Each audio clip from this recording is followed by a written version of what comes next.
नमस्कार। आज की यह वीडियो मीना मंच की बालिकाओं के लिए विशेष रूप से बनाई गई है।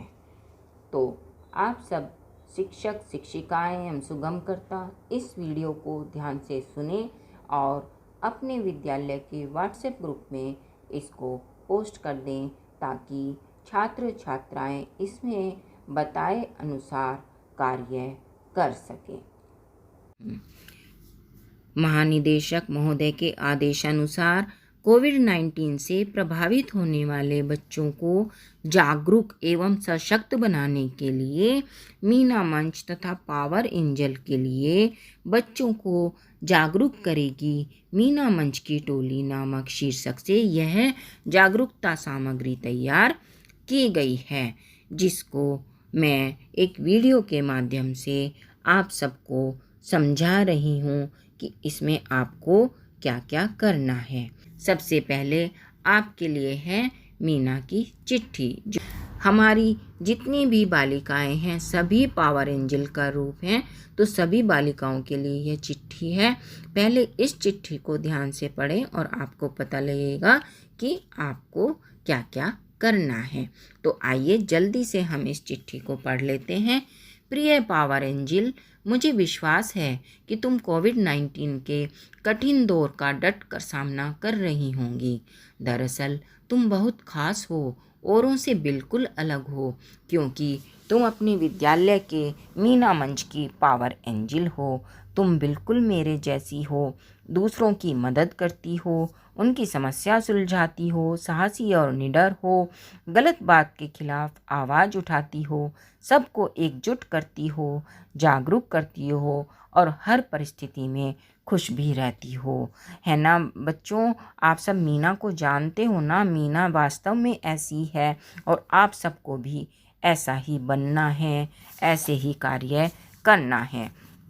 आगे देखिए मीना क्या कहती है। वह कहती है, तुम जानती हो कि कोविड-19 महामारी का सामना पूरी दुनिया कर रही है। इस कारण से बच्चों की शिक्षा बाधित हो रही है, लेकिन यह भी सच है कि शिक्षा और जागरूकता से बड़ी बड़ी मुश्किलों का सामना किया जा सकता है। इस समय तुम्हें सतर्क रहकर अपना, अपने परिवार और अपने सहपाठियों का ध्यान रखना है, सबका हौसला बढ़ाना है और एक दूसरे की ताकत बनना है। और हाँ, यदि तुम्हें कभी घबराहट हो, डर या चिंता हो, तो तुम सुगमकर्ता दीदी को, अपने सर को फ़ोन पर उनसे आप बात कर लो। अब तो तुमने सोचना शुरू कर दिया होगा ना कि कहाँ से शुरुआत करनी है। अरे वैसे ही जैसे मैं करती हूँ। अपने सहपाठियों में से 5-6 लोगों की सूची बना लो जो तुम्हारी टीम के सदस्य बन सकें। उनसे मिल नहीं सकती तो कोई बात नहीं, मेरी तरह तुम भी उनको एक चिट्ठी लिख दो या फ़ोन से बात कर लो। हाँ, तुम उनको ये ज़रूर बताना कि तुम यह टीम क्यों बना रही हो और टीम को कैसे सबकी मदद करनी है। हमने इस पत्र के साथ कुछ सुझाव भी दिए हैं जो तुम अपनी कार्य योजना में शामिल कर सकती हो। एक बात और बताना चाहती हूँ कि पूरे संसार में तुम्हारी तरह बहुत सारी बहादुर लड़कियाँ हैं जो समाज को नेतृत्व देने में अपना योगदान दे रही हैं। कोरोना के कारण बच्चे घरों में रहने को मजबूर हैं, कुछ डरे हुए भी हैं। ये परिस्थिति सभी बच्चों, विशेष रूप से बालिकाओं के लिए बहुत अधिक चिंताजनक है। मुझे विश्वास है कि तुम और तुम्हारी टीम इन बच्चों को परामर्श देकर और जागरूक करके इनकी मदद कर सकती हो। तो चलो जल्दी से अपनी टीम बनाकर काम पर लग जाओ। मैं हमेशा तुम्हारे साथ हूँ। तुम्हें और तुम्हारे दोस्तों को बहुत सारा प्यार। तो देखो बच्चों, मीना ने कितनी अच्छी चिट्ठी, कितनी प्रेरणाप्रद, कितनी ऊर्जा प्रदान करने वाली चिट्ठी आपको लिखी है। अब देखिए आपको क्या क्या करना है, थोड़ा सा उसके बारे में जान लेते हैं। आवाज़ उठाओ, हाथ बढ़ाओ। आवाज़ उठाएं। किसके लिए आवाज़ उठानी है? देखिए, यदि आपके आसपास किसी भी बच्चे से, चाहे वह बालक है चाहे बालिका है, उससे बाल श्रम करवाया जा रहा है, यदि किसी बच्चे का बाल विवाह तय कर दिया गया हो, यदि किसी बच्चे के साथ मारपीट या हिंसा हो रही हो, यदि किसी बच्चे के साथ